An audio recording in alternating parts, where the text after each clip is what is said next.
Assalamualaikum warahmatullahi wabarakatuh. Yuk kita simak channel Fafa. Oke. Kali ini saya akan membahas tentang masyarakat majemuk karena ini tugas sosiologi saya. Pengertian dari yang pertama adalah pengertian secara umum masyarakat majemuk. Pengertiannya adalah merupakan sebuah kata atau sebuah istilah yang dipakai dalam menggambarkan pandangan atau anggapan masyarakat mengenai seseorang berbagai kehidupan yang ada di bumi. Sedangkan kata multikultural yang berhubungan dengan budaya memiliki kemungkinan untuk dibatasi oleh konsep-konsep dan nilai-nilai yang mempunyai kepentingan tertentu. Dan masyarakat multikultural bisa didefinisikan sebagai golongan manusia yang mempunyai tempat tinggal dan mempunyai karakteristik budaya dan suku yang berbeda-beda dalam satu tempat.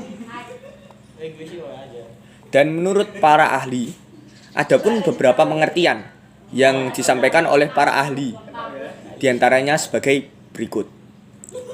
Yang pertama adalah nasikun, yaitu suatu masyarakat plural atau multikultural yang terdiri atas dua tatanan sosial ataupun kelompok yang lebih dari dua. Contohnya, di dalam suatu perumahan ada suku Jawa dan suku Papua dalam satu tempat yang mempunyai kebudayaan yang berbeda-beda di daerah Kalimantan. Yang kedua, dari Pareh tahun 1997 yang dikutip dari Azra tahun 2007. Masyarakat multikultural merupakan suatu masyarakat yang terdiri dari beberapa komunitas budaya dan semua kelebihan yang ada, dengan sedikit adanya perbedaan persepsi dan konsepsi dunia dalam sistem arti dan bentuk organisasi sosial, sejarah, dan adat kebiasaan. Contoh seperti ini, dari yang saya tanggap dari pengertian ini adalah dalam perumahan seperti ini itu banyak organisasi sosial yang banyak orang-orang dari suku-suku dan berbeda. Contoh, ada Karang Taruna. Di Karang Taruna itu ada beberapa orang yang biasanya itu banyak dari berbeda suku tapi dalam satu tempat yang mengikuti organisasi sosial tersebut. Terima kasih. Yang ketiga, dari Azumardi Azra tahun 2007. Multikulturalisme pada umumnya merupakan sebuah anggapan atau pandangan dunia yang selanjutnya bisa diartikan ke dalam berbagai bentuk kebijakan sosial budaya yang menekankan penerimaan kepada masyarakat keagamaan, pluralitas, dan serta multikultural yang ada di dalam kehidupan masyarakat. Contoh, di dalam suatu masyarakat di desa saya itu ada pendatang. Berarti di dalam desa saya itu terjadi multikulturalisme. Arti dari multikulturalisme kan itu kemajemukan. Jadi satu gitu. Ke berbagai agama, suku, ras bergabung jadi satu karena di Indonesia mempunyai banyak suku dan agama juga budaya. Yang selanjutnya dari JS Furnival. Menurut pendapat yang disampaikannya, masyarakat multikultural merupakan masyarakat yang terdiri dari dua maupun beberapa komunitas yang secara kultural sekaligus ekonomi yang terfragmentasi, yang mempunyai struktur kelembagaan yang berbeda antara satu sama lain. Selanjutnya, dari Lewens Bloom dikutip dari Lobis tahun 2006 nomor 174.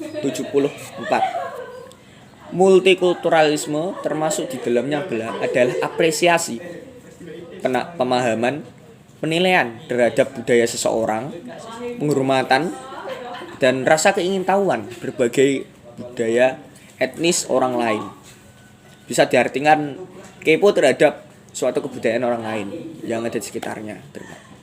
Dan kita sudah membahas beberapa pengertian menurut ahli dan juga tadi sudah membahas tentang pandangan umum secara umum tentang masyarakat multikulturalisme. Yang kedua saya akan membahas karakteristik masyarakat multikultural. Sobat semuanya, kita sudah belajar tentang pengertian. Sekarang kita akan membahas karakteristiknya. Apa sih masyarakat multikultural itu? Menurut Van den Verde, ini terdapat 6 karakteristik yang dipunyai oleh masyarakat multikultural. Apa saja? Penasaran kan? Yuk simak lanjutan dari video ini. Yang pertama, terjadi segmentasi ke dalam bentuk kelompok sosial. Segmentasi. Apa sih segmentasi itu? Saya akan jelaskan. Keanekaragaman dalam suatu kehidupan masyarakat bisa memicu masyarakat untuk menciptakan kelompok atau golongan tertentu. Contoh, masyarakat tertentu, golongan tertentu. Saya bersama teman-teman saya yang suka agama. Contohnya, saya membentuk kelompok tentang agama gitu. Berbeda satu sama lain gitu. Dalam suatu masyarakat, kita membentuk kelompok-kelompok kecil seperti itu. Dan yang kedua, memiliki pembagian struktur sosial dan lembaga-lembaga yang bersifat non-komplementer. Struktur sosial yang komplementer. Masyarakat yang berbeda membuat struktur masyarakat mengalami beragam perbedaan antara masyarakat satu dengan yang lain. Perbedaan struktur masyarakat bisa dilihat melewati lembaga sosial dan sifatnya tidak saling melengkapi. Contoh, lembaga agama Indonesia yang berbeda agama dan mempunyai struktur yang berbeda-beda. Yang ketiga, kurang mengembangkan konsensus atau kesepakatan bersama. Ini dikarenakan karena yang karakteristik pertama yaitu membuat golongan tersendiri jadi susah untuk disatukan dalam kondisi masyarakat multikultural tersebut. Yang keempat, relatif sering terjadi konflik. Seperti yang saya sampaikan tadi, karena jika lebih banyak suatu etnis atau agama yang berbeda-beda dalam satu masyarakat, itu sering terjadi konflik atau konflik sara. Bisa sara atau yang lain karena berbeda golongan atau apapun. Karena kemajemukan tersebut. Yang kelima, secara relatif integrasi sosial tumbuh karena paksaan dan saling ketergantungan di bidang ekonomi. Masyarakat mempunyai plural yang baik, maka terintegrasi sosial sangat mungkin berlangsung. Namun apabila integrasi sosial pada masyarakat muncul karena paksaan bukan kesadaran, maka tidak akan terjadi. Yang keenam, adanya dominasi politik. Beberapa kelompok atau golongan tertentu pada masyarakat multikultural biasanya kita sebut penguasaan dalam politik. Jika kelompok yang besar mengalahkan kelompok yang kecil dalam hal politik, biasanya seperti itu. Ya, hanya itu 6 karakteristik dari masyarakat multikultural. Kali ini saya akan menyampaikan ciri-ciri masyarakat multikultural. Simak guys. Simak. Berikut merupakan ciri-ciri dari masyarakat majemuk atau multikultural yang disampaikan oleh Pierre Levin dan Berge. Ciri-ciri di atas dapat kita ringkas kembali bahwa masyarakat majemuk memiliki ciri-ciri sebagai berikut. Yang pertama, memiliki lebih dari satu struktur budaya. Contoh, di Pulau Jawa mempunyai etnis dan suku yang berbeda-beda. Contoh, ada suku Sunda, Jawa, Madura, dan Betawi, dan juga yang lainnya. Yang kedua, nilai dasar merupakan persetujuan dan kesepakatan bersama yang sulit kita kembangkan. Gitu guys. Karena kemajemukan suatu etnis dan beberapa etnis, sara, agama, ras gitu. Kita sulit untuk membuat persetujuan bersama, kesepakatan bersama. Yang ketiga, struktur sosial bersifat non-komplementer. Yang keempat, terdapat dominasi ekonomi, politik, juga sosial budaya. Yang kelima, proses integrasi yang berlangsung kurun waktu yang lambat karena perbedaan etnis dan ras juga agama tersebut. Yang keenam, terdapat konflik sosial yang berbau sara. Itu sangat sering terjadi termasuk di Indonesia.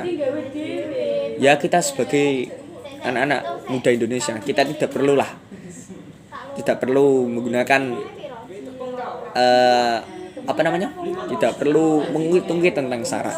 Kita itu hidup bersama dalam satu nama bangsa, yaitu Indonesia yang mempunyai masyarakat multikultural di dunia. Terima kasih. Selanjutnya, yang keempat, kita akan membahas sifat masyarakat multikultural. Menurut gagasan yang disampaikan oleh Pierre Levin dan Berge, masyarakat multikultural mempunyai sifat sebagai berikut. Mempunyai kerangka struktur sosial yang terbagi menjadi lembaga komplementer, kurang menekankan konsensus dan perselisihan pertentangan antar kelompok. Secara relatif, pertumbuhan sosial integrasinya itu secara paksaan dan kebanyakan seperti itu, dan relatif terjadi perselisihan antara satu sama yang lain. Ya, seperti itu.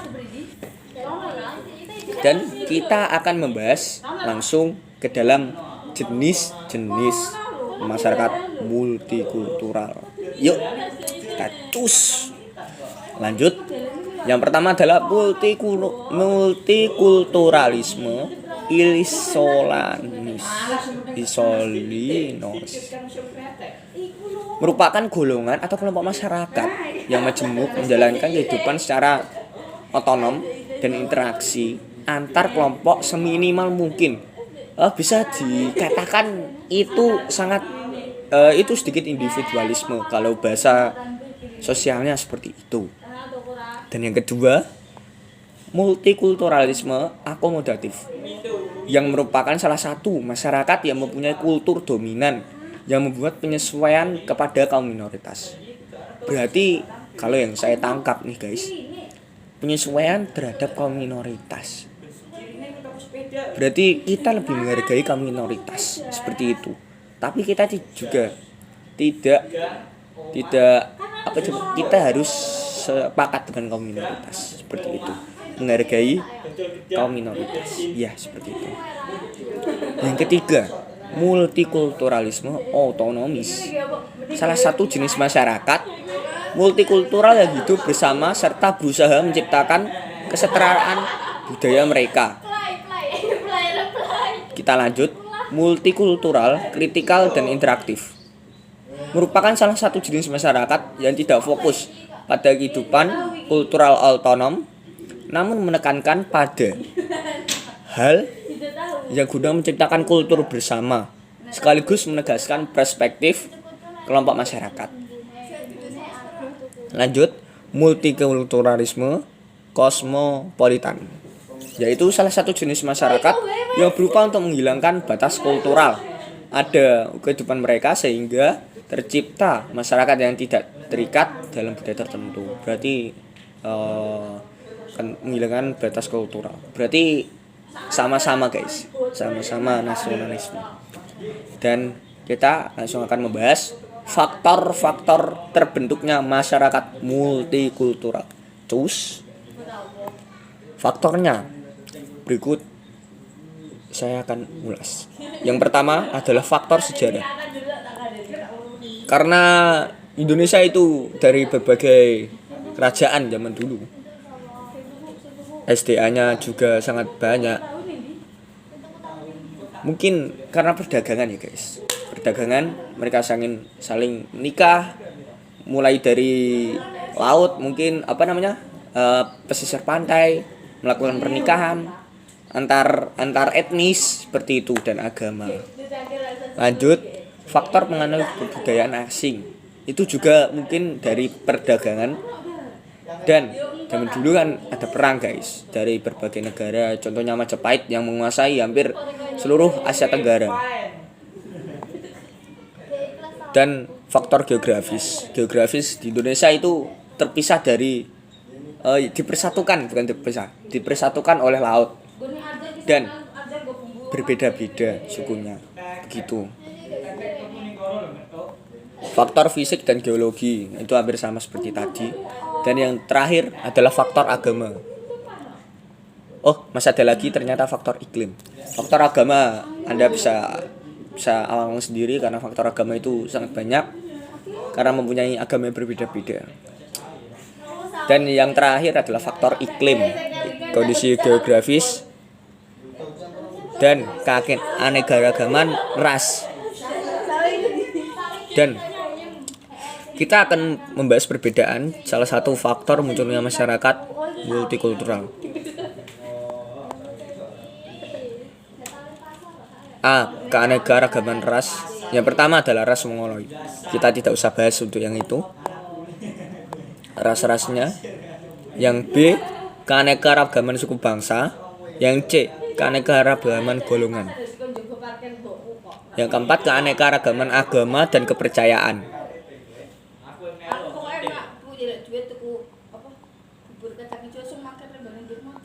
Sudah, itu saja guys. Saya sudah membahas tentang masyarakat multikultural. Terima kasih untuk tontonannya.